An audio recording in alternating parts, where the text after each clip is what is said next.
जय श्री राम दोस्तों। आज फिर एक नया वीडियो, एक नई कहानी लेकर के आई हूँ। तो दोस्तों, आज की जो कहानी है, आज का जो प्रसंग है, यह बड़ा ही मोटिवेशनल है, बड़ा ही ज्ञानवर्धक है। प्रिय दर्शकों, एक कौवे ने बताया कि पिता के घर में रहने वाली कन्या कौन सा पाप करती है। प्रिय दर्शकों, इस कहानी को ध्यान से सुनें और समझें।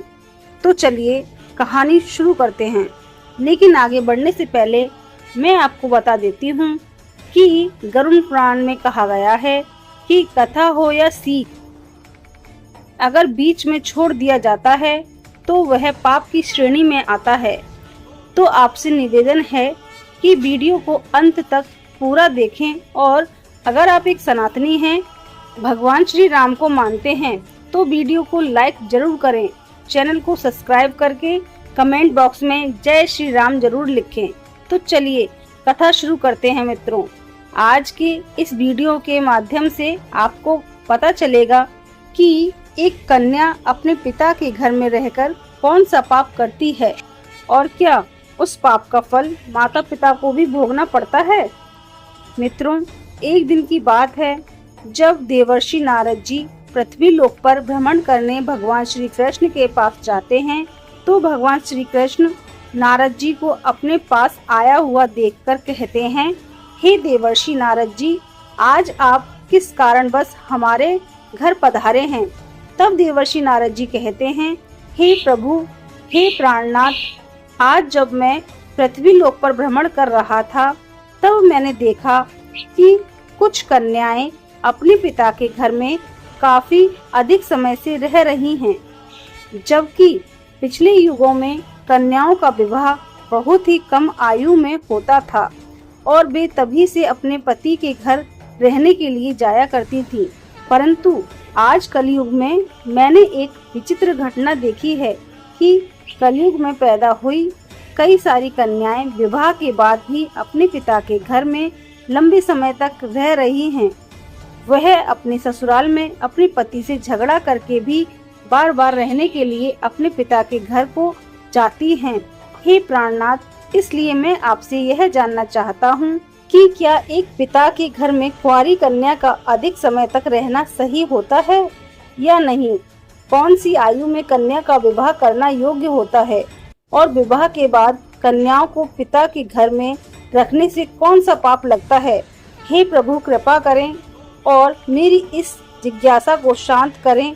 और अब देवर्षि नारद जी की इतनी बात सुनने के बाद भगवान श्री कृष्ण मुस्कुराए और बोले, हे देवर्षि नारद जी, आज आपने जो प्रश्न किया है वह प्रश्न समस्त मानव जाति के लिए बहुत ही कल्याणकारी है।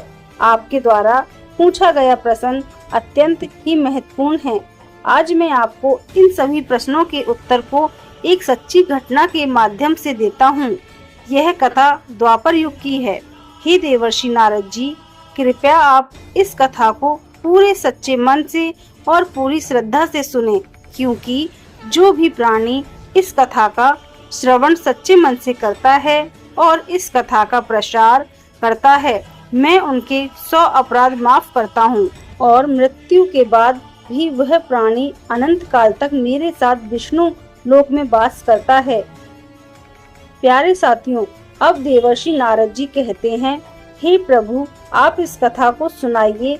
मैं इस कथा को ध्यान से पूरा अवश्य सुनूंगा और इस कथा का प्रसार भी करूंगा। जो भी पति पत्नी यह कथा सच्चे मन से सुनेंगे, वे सभी पति पत्नी मेरे आशीर्वाद से ही हमेशा सुखी जीवन व्यतीत करेंगे। हे प्रभु, कृपया करें और इस कथा को कहें। तो दोस्तों, अब भगवान श्री कृष्ण कहते हैं, हे देवर्षि नारद जी, मैं आपको जो कथा सुनाने वाला हूँ, यह कथा 8वें द्वापर युग की घटना है। यदुकुल श्रेष्ठ वीरवर उग्रसेन के यहाँ जो घटना घटित होने वाली है, उसी का मैं आपको भूतकाल के रूप में वर्णन करूँगा। हे देवर्षि नारद जी, आज से पहले पृथ्वी लोक पर मथुरा नाम की एक बहुत ही प्रेम की शोभायमान नगरी थी। उस नगरी में उग्रसेन नाम वाले यदुवंशी राजा राज्य करते थे। वे शत्रु विजय संपूर्ण के तत्व ज्ञान प्रजा के रक्षण करने वाले और अति गुणवान राजा एवं बड़े ही मेधावी राजा थे। उग्रसेन धर्म पूर्वक राज्य का संचालन और प्रजा का पालन करते थे। उन्हें अपनी प्रजा की बहुत चिंता रहती थी। पास की गांव में ही उन्हीं दिनों विदर्भ देश में सत्यकेतु नाम से प्रसिद्ध एक महापराक्रमी राजा राज करते थे। राजा सत्यकेतु की एक पुत्री थी जिसका नाम पद्मावती था। वह सत्य धर्म का पालन करने वाली और अपने रूप यौवन से अति सुंदर, गुणवान और चरित्रवान स्त्री थी। उसके अंदर लक्ष्मी के समान सुंदरता और मधुरता थी। उसी के साथ मथुरा के राजा उग्रसेन ने उस सुंदर नेत्रों वाली पद्मावती से विवाह किया। उसकी स्नेह और प्रेम से मथुरा नरेश पद्मावती पर मुग्ध हो गए और अब राजा उग्रसेन पद्मावती को अपने प्राणों के समान ही प्यार करने लगे थे। जब तक वह दोनों एक दूसरे को देख नहीं लेते थे, उनको चैन नहीं मिलता था। राजा उग्रसेन बिना पद्मावती को साथ लिए भोजन नहीं करते थे। अब राजा उग्रसेन का उसके साथ क्रीड़ा विलाप में ही समय बीतने लगा। दर्शकों, अब भगवान श्री कृष्ण कहते हैं, हे देवर्षि नारद जी, पद्मावती के बिना उन्हें एक क्षण भी चैन नहीं पड़ता था। अब तो दिनों दिन दोनों पति पत्नी में प्रेम बढ़ने लगा। अब फिर कुछ समय के बाद विदर्भ नरेश सत्यकेतु ने अपनी पुत्री पद्मावती को याद किया और उसकी माँ भी उसे न देखने के कारण बहुत दुखी थी। इसलिए उन्होंने एक दिन अपनी बेटी की हालचाल जानने हेतु मथुरा नरेश उग्रसेन के पास अपने सबसे हितैषी को भेजा। मित्रों, अब भगवान श्री कृष्ण कहते हैं, हे देवर्षि नारद जी, दूतों ने राजा उग्रसेन के पास जाकर आदर पूर्वक कि महाराज विदर्भ नरेश सत्यकेतु ने अपनी कन्या और इस राज्य की महारानी के कुशल समाचार जानने हेतु हमें यहाँ पर भेजा है। आपको हमारा सादर प्रणाम। अगर हमारे महाराज का आपको प्रेम और स्नेहपूर्ण अनुरोध आपको स्वीकार हो तो हम हमारी राजकुमारी पद्मावती जी पूरे आदर सम्मान के साथ हम उनको अपने साथ ले जाने आए हैं। अगर आप इस बात से सहमत हों तो कृपया महारानी पद्मावती जी को हमारे साथ भेजने की व्यवस्था कीजिए। महारानी पद्मावती को उसके माता पिता देखना चाहते हैं। अब राजा उग्रसेन ने जब दूतों के मुंह से यह बात सुनी तो वे भी प्रसन्न हो गए, क्योंकि वे भी चाहते थे रानी पद्मावती को आराम करने हेतु उनके पिता के यहाँ जाना चाहिए, क्योंकि उनके विवाह को 6 महीने हो चुके थे। तब उन्होंने स्नेह और उदारता के कारण अपनी पत्नी पद्मावती को विदर्भ राज्य के यहाँ भेज दिया। अब पिता के यहाँ जाने को लेकर रानी बहुत ही प्रसन्न थी। अब पद्मावती बड़ी खुशी के साथ अपने मायके में आ गईं। जब रानी पद्मावती अपने पिता के घर पहुँच गईं, तो वहां पहुंचकर उसने पिता को प्रणाम किया। अब तो राजा सत्यकेतु रानी पद्मावती के आने से बहुत ही प्रसन्न थे। मित्रों, अब भगवान श्री कृष्ण कहते हैं, हे देवर्षि नारद जी, अब पद्मावती वहां अपनी सखियों के साथ मन से मुग्ध होकर अपने नहर में घूमने लगी। पहले की ही भली भांति घर, वन, तालाब और राज्य में वह विहार करने लगी। रानी पद्मावती इसलिए सभी जगह घूम रही थी क्योंकि वे विवाह के बाद पहली बार अपने माता पिता के यहाँ आई थी। यहाँ आकर वह फिर से वह छोटी सी बालिका बन रही थी। फिर कुछ दिन बीतने के बाद वह भूल गईं कि उनका विवाह हो चुका है। अब तो उनके बर्ताव में ना ही लज्जा थी और ना ही कोई संकोच का भाव था। अब भगवान श्री कृष्ण कहते हैं, हे देवर्षि नारद जी, एक दिन की बात है जब रानी पद्मावती अपनी सखियों के साथ एक सुंदर वन का सैर करने के लिए गई थी। तब रानी पद्मावती को वहां पर उन्हें एक रमणीय वन दिखाई दिया। वहां पर कई सारे केलों के पेड़ उद्यान से शोभा पा रहे थे। वहां पर कई सारे पेड़ और भी थे जो फूलों से लदे हुए थे। उन पर फूलों की बहार थी। वहाँ पर कुछ कुछ पर्वत भी थे। जब रानी पद्मावती ने देखा कि एक ऐसा रमणीय वन है और दूसरी ओर सुंदर वन है और बीच में स्वच्छ जल से भरा हुआ एक तालाब है।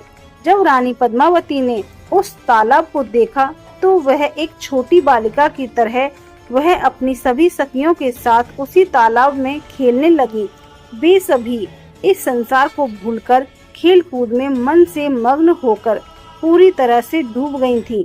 फिर वे तालाब में उतर गईं और हंसती गाती हुई जल क्रीड़ा करने लगी। तभी कुबेर का सेवक, जिसका नाम गोवल था, जो कि एक दैत्य था, वह एक दिव्य विमान पर बैठकर आकाश मार्ग से कहीं जा रहा था। जब वह तालाब के ऊपर से गुजरा तो उसकी दृष्टि मनमोहक सुंदर विदर्भ की राजकुमारी पद्मावती पर पड़ी। अब रानी पद्मावती निर्भय होकर स्नान कर रही थी। राक्षस था, उसके पास दैवीय शक्ति थी। दैवीय शक्ति होने के कारण उसने निश्चित रूप से जान लिया कि यह विदर्भ नरेश की कन्या और महाराज उग्रसेन की पत्नी है। तब गोवल मन ही मन कहने लगा, यह तो पतिव्रता होने के कारण आत्मबल से भी सुरक्षित है। किसी भी पराये पुरुषों के लिए इसे प्राप्त करना अत्यंत कठिन है। तब उसने कहा कि यह उग्रसेन तो अत्यंत ही महामूर्ख है, जो उसने अपनी ऐसी सुंदर पत्नी को मायके भेज दिया। यह स्त्री तो पतिव्रता है। यह नारी तो पराये पुरुष के लिए बहुत ही दुर्लभ है। साथ ही इस स्त्री की सुंदरता इतनी है कि इधर कामदेव मुझे अत्यंत पीड़ा दे रहे हैं। मैं किस प्रकार इसके निकट जाऊं और कैसे इसका उपभोग करूं? मित्रों, भगवान श्री कृष्ण कहते हैं, हे देवर्षि नारद जी, उसकी सुंदरता पर मोहित होकर वह दानव बहुत ही गहरी सोच में पड़ गया।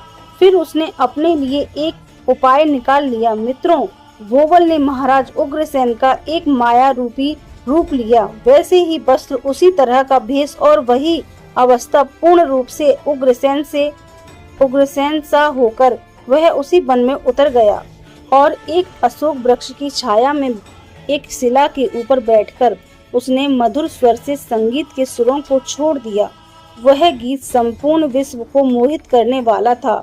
ताल, लय और उत्तम स्वर से युक्त उस मधुर गीत को सखियों के मध्य में बैठी हुई सुंदरी पद्मावती ने जब सुना तो वह सोचने लगी, ऐसा मनमोहक कौन गायक है, यह गीत गा रहा है। अब राजकुमारी के मन में उसे देखने की तीव्र इच्छा हुई। उसने अकेले ही जाकर देखा कि अशोक की छाया में एक बहुत ही सुंदर और प्रतापी बैठा हुआ है। कोई पुरुष गीत गा रहा है। वह बिल्कुल ही महाराज उग्रसेन के जैसा दिखाई पड़ रहा था। मित्रों, भगवान श्री कृष्ण जी कहते हैं, हे देवर्षि नारद जी, वास्तव में तो वह राजा के भेष में नीच दानव गोवल ही था। अब तो पद्मावती विचार करने लगी, अरे यह तो मेरे धर्म परायण स्वामी मथुरा नरेश उग्रसेन हैं। यह अपना राज्य छोड़कर इतनी दूर कब और कैसे चले आए? और वह इस प्रकार सोच ही रही थी कि उस पापी ने खुद ही पुकारा और कहा, हे प्रिय, आओ आओ, तुम्हारे बिना मैं नहीं जी सकता। सुंदरी, तुमसे अलग रहकर मेरे लिए इस प्रिय जीवन को व्यतीत करना भी असंभव हो गया है। हे प्रिय, तुम्हारे स्नेह ने मुझे मोह लिया है, अतः मैं तुम्हें छोड़कर कहीं भी नहीं रह सकता। अपने पति रूप को धारण किए हुए उस दैत्य के ऐसा कहने पर पद्मावती थोड़ी सी लज्जित होकर उसके सामने गई। वह पद्मावती का हाथ पकड़कर उसे एकांत स्थान में ले गया और वहां पर उसने अपनी इच्छा के अनुसार उसका उपभोग किया। मित्रों, भगवान श्री कृष्ण जी कहते हैं, हे देवर्षि नारद जी, महाराज उग्रसेन के गुप्त अंग में कुछ खास निशानी थी जो उस पुरुष में नहीं दिखाई दी। इससे पद्मावती के मन में उसके प्रति संदेह उत्पन्न हुआ। अब राजकुमारी ने अपने वस्त्र संभालकर पहन लिए, किंतु उसके हृदय में इस घटना से बड़ा ही दुख हुआ। वह क्रोध से भरकर बोली, अरे नीच दानव, यह तुमने मेरे साथ क्या किया? और नीच, जल्दी बता तू कौन है? तेरा आकार दानव जैसा है, तू पापचारी और निर्दय है। यह कहते कहते वह आत्मग्लानि से भर आईं और उसकी आंखें भी भर आईं। वह उसे तुक्का हुए बोली, हे दुरात्मा, तूने मेरे पति के रूप में आकर मेरे साथ छल किया है और इस धर्म शरीर को अपवित्र करके उत्तम पतिव्रत धर्म का तूने नाश कर डाला है। तूने यह जो मेरे साथ किया है, यह प्रकृति के विरुद्ध है। अब यही तू मेरे भी प्रभाव देख। मैं तुझे अत्यंत कठोर श्राप दूंगी, क्योंकि मैं एक पतिव्रता नारी हूँ, इसलिए अब तू मेरे श्राप से नष्ट हो जाएगा। अब उसकी बात सुनकर गोवल ने कहा, पतिव्रता नारी भगवान श्री विष्णु तथा उत्तम ब्राह्मण के भय से तो समस्त राक्षस और दानव दूर भागते हैं। मैं दानव धर्म के अनुसार ही इस पृथ्वी पर विचर रहा हूँ। पहले मेरे दोष का विचार करो कि किस अपराध पर तुम मुझे श्राप देना चाहती हो, उसके उपरांत ही मुझे श्राप दो। तब पद्मावती बोली, अरे पापी, मैं एक पतिव्रता हूँ। मेरे मन में केवल अपने पति की कामना रहती है। मैं उनकी हूँ। मैं सदा उन्हीं के लिए तपस्या करती हूँ। मैं अपने धर्म मार्ग पर स्थित थी। मेरा अपने पति के साथ प्रेम अड़िग था, किंतु तूने माया रचकर मेरे धर्म के साथ ही मुझे भी नष्ट कर दिया है।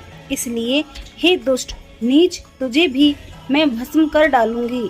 अब भगवान श्री कृष्ण कहते हैं, हे देवर्षि नारद जी, राजकुमारी पद्मावती की यह बात सुनकर गोवल बोला, हे राजकुमारी, यदि तुम उचित समझो तो मैं तुमको अब जो बात बताने जा रहा हूँ, ना तुम इस बात को ध्यान से सुनो। मैं धर्म की ही बात कर रहा हूँ। जो स्त्री प्रतिदिन मन, वाणी और काम से अपने पति की सेवा करती है, साथ ही अपने पति के संतुष्ट रहने पर स्वयं भी संतोष का अनुभव करती है, पति के क्रोधी होने पर भी उसे कभी नहीं छोड़ती, सबसे पहले उसके दोषों और गुनाहों की ओर ध्यान नहीं देती है, उसके मारने पर भी प्रसन्न होती है और पति के सभी काम में आगे रहती है, तो ऐसी ही नारी पतिव्रता कही गई हैं। यदि स्त्री इस लोक में अपना कल्याण करना चाहती है, तो वह पतित, रोगी, अंग हीन, कोणी सब धर्मों से रहित तथा पापी पति का भी परित्याग ना करे। जो पति को छोड़कर जाती है और दूसरे मनुष्यों के प्रति काम वासना में मन लगाती हैं, तो वह संसार में सब धर्मों से बहिष्कृत ब्राह्मचरणी समझी जाती हैं। जो पति की अनुपस्थिति में लालच में तरह तरह व्यंजनों का स्वाद लेती हैं, श्रृंगार करती हैं, उसे मनुष्य उल्टा आदि शब्दों से अपमानित करते हैं। अब गोवल आगे पद्मावती से कहता है, मुझे वेद और शास्त्रों के द्वारा और मेरे गुरु के द्वारा प्राप्त धर्म का मुझे भली भांति ज्ञान है कि आप अपने गृहस्थ धर्म का परित्याग करके अपने पति की सेवा छोड़कर यहाँ किस लिए आई हो। शादीशुदा होते हुए भी तुम बच्चों की तरह क्रीड़ा करती हो और इतना कुछ हो जाने के बावजूद भी तुम अपने ही मुंह से कहती हो, मैं पतिव्रता हूँ। कर्म से तो तुम्हें पतिव्रत धर्म का छोटा सा अंश भी दिखाई नहीं दिया और तुम डर भय छोड़कर पर्वत और वन में मत वाली होकर घूमती फिरती हो, इसलिए ही तुम एक पापिनी हो और मैंने यह महान दंड देकर तुम्हें सीधी राह पर लगाया है। अब कभी तुमसे ऐसी गलती नहीं होगी। अब गोवल आगे कहता है कि बताओ तो पति को छोड़कर किस लिए यहाँ आई हो। यह श्रृंगार, यह आभूषण तथा यह सुंदर वेशभूषा धारण करके क्यों यहाँ पर खड़ी हो। हे पापनी, बोलो ना, किस लिए और किसके लिए यह सब किया है। तुम्हारा पतिव्रत धर्म तब कहा गया था, अब तुम दिखाओ तो। जब तुमने अपने पिता के घर पर रहते हुए भी ऐसे काम किए, दिखाओ तो मेरे सामने। व्यभिचार स्त्रियों के समान बर्ताव करने वाली नारी तुम इस समय अपने पति से 400 कोस दूर हो। कहाँ है तुम में पति का देवता मानने का भाव। अरे दुष्टा कहीं की, तुम्हें लज्जा नहीं आती। तुम्हें तो क्या मुझे ही अपने पर घृणा होती है। तुम क्या मेरे सामने और मुझे ऐसा बोलकर अपनी इच्छा प्रकट कर रही हो कि मैं तुमको श्राप दे दूंगी। कहाँ है तुम्हारी तपस्या का प्रभाव, कहाँ है तुम्हारा तेज और बल। आज ही मुझे अपना बल, वीर और पराक्रम दिखाओ। तब पद्मावती बोली, ओ नीच असुर, सुन, पिता ने स्नेह वर्ष मुझे पति के घर से बुलाया है, इसमें कहाँ पाप है। मैं काम, लोभ, मोह तथा डर के बस पति को छोड़कर नहीं आई हूँ। मैं यहाँ भी अपने पति का ही चिंतन करती रहती हूँ। तुमने ही छल से मेरे पति का रूप धारण करके मुझे धोखा दिया है। तब उस गोवल ने कहा, पद्मावती, मेरी युक्ति युक्त बात सुनो। अंधे मनुष्य को कुछ दिखाई नहीं देता। तुम धर्म रूपी नेत्र से ही हीन हो, इसलिए तुम कैसे मुझे यहाँ पहचान पाती। तुम्हें ज्ञात था कि तुम्हारे पति तुमसे इतनी दूर मिलने के लिए कभी नहीं आ सकते, फिर भी तुमने मेरे साथ संबंध बनाया। जिस समय तुम्हारे मन में पिता के घर आने का भाव उदय हुआ, उसी समय तुम पति की भावना छोड़कर उनके ध्यान से मुक्त हो गई थी। पति का निरंतर चिंतन ही नारियों का सबसे बड़ा धर्म है। जब तुम्हारा वही नष्ट हो गया है, तो क्यों स्वयं को तुम पतिव्रता कहती हो। वह गोवल आगे कहता है, जब तुम्हारे हृदय की आंखें फूट गई थीं, तब तुम ज्ञान नेत्र से हीन होने पर तुम मुझे कैसे पहचानती। अब गोवल की बात सुनकर राजकुमारी पद्मावती जमीन पर बैठ गई। उसके हृदय में बड़ा दुख हो रहा था। अब गोवल ने फिर कहा, पद्मावती, मैंने तुम्हारे उदर में जो अपने वीर की स्थापना की है, उससे तीनों लोकों को त्रास करने वाला एक पुत्र उत्पन्न होगा, जो बहुत ही बलवान और शक्तिशाली होगा। मित्रों, भगवान श्री कृष्ण कहते हैं, हे देवर्षि नारद जी। अब पद्मावती से ऐसा कहकर वह दानव वहां से चला गया। अब गोवल एक ज्ञानी दानव तो था, किंतु वह बड़ा ही दुराचारी और बड़ा ही पापी था। उसके चले जाने पर पद्मावती अंत दुखी होकर रोने लगी, जोर जोर से। पद्मावती यह सुनकर उसकी सखियां उसके पास दौड़ी दौड़ी आईं। राजकुमारी, आप रोती क्यों हो? और मथुरा नरेश महाराज उग्रसेन कहाँ चले गए? तब पद्मावती ने अत्यंत दुख से रोते रोते अपने छल्ले जाने की सारी बात अपनी सखियों से बता दी। फिर सभी सहेलियां उसके पिता के घर ले गईं। उस समय पद्मावती शोक से थरथराती हुई कांप रही थी। सखियों ने पद्मावती की माता के सामने जाकर पद्मावती के साथ हुई सारी घटना को सुना दी। जब पद्मावती की मां ने अपनी पुत्री के विषय में ऐसा सुना, तो वह उस घटना को सुनते ही महारानी अपने पति के महल में गईं और उनसे कन्या के साथ हुए बर्ताव का सारा वृतांत उन्होंने अपने पति से कह दिया। अब उसे सुनकर महाराज सत्यकेतु को भी बहुत बड़ा दुख हुआ। उन्होंने सवारी और वस्त्र आदि देकर कुछ लोगों के साथ अपनी पुत्री को तुरंत ही वापस मथुरा में उसके पति के घर भेज दिया। धर्मात्मा राजा उग्रसेन पद्मावती को घर आया हुआ देखकर बहुत प्रसन्न हुए। वे रानी पद्मावती से कहने लगे, हे प्रिय, मैं तुम्हारे बिना जीवन व्यतीत नहीं कर सकता। तुम्हारे जाने के बाद मैं हमेशा बेचैन रहता था। अच्छा हुआ तुम शीघ्र ही लौट आई। हे पद्मावती, तुम अपने गुण, भक्ति, सत्य और पतिव्रत धर्म आदि सद्गुणों से मुझे अत्यंत प्रिय लगती हो।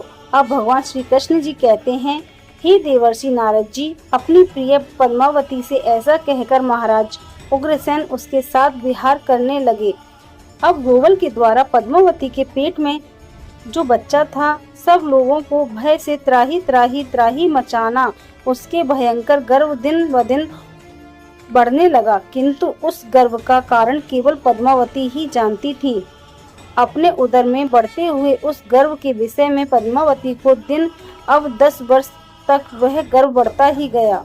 तत्पश्चात उसका जन्म हुआ। मित्रों, भगवान श्री कृष्ण जी कहते हैं, हे देवर्षि नारद जी, वहीं अति तेजस्वी महाबली दुराचारी प्रजा को कष्ट देने वाला राक्षस कंस था, जिसके भय से तीनों लोकों के निवासी थरथरा उठे थे। अब भगवान श्री कृष्ण जी कहते हैं, हे देवर्षि नारद जी, कंस का अत्याचार जब अपनी चरम सीमा पर था, तब मैंने ही अवतार लेकर उसका वध किया था। तब जाकर वह मोक्ष को प्राप्त हुआ। मित्रों, अब देवर्षि नारद जी कहते हैं कि हे प्रभु, ऐसी घटनाएं भविष्य में संगठित होने वाली हैं, यह मैंने भी सुन रखा है। अब भगवान श्री कृष्ण जी कहते हैं, हे देवर्षि नारद जी, मैंने आपसे जो कुछ कहा है वह समस्त पुराणों का निश्चित मत है। इस प्रकार पिता के घर में रहने वाली कन्या बिगड़ जाती है, अतः पिता को कन्या को घर में रखने का मोह नहीं करना चाहिए। भगवान श्री कृष्ण जी कहते हैं, हे देवर्षि नारद जी, अब मैं आपको एक कुंवारी कन्या के विषय में कुछ महत्वपूर्ण बातें बताता हूँ। आप इसे भी ध्यान से सुनो। जब कोई भी कन्या सयानी हो जाती है तथा माता पिता को योग का चुनाव करके उसका विवाह कर देना चाहिए। माता पिता को अपनी पुत्री को कभी भी लंबे समय तक घर में नहीं रखना चाहिए। पति के ही घर में उसका पालन पोषण होना उचित है। वहाँ रहकर वह भक्ति पूर्वक जो उत्तम गुण को सीख सकती है और पति की सेवा करती है, उससे कुल की कीर्ति बढ़ती है और पिता भी सुख पूर्वक जीवन व्यतीत करता है। ससुराल में रहकर यदि वह पाप भी करती है तो उसका फल पति को भोगना पड़ता है।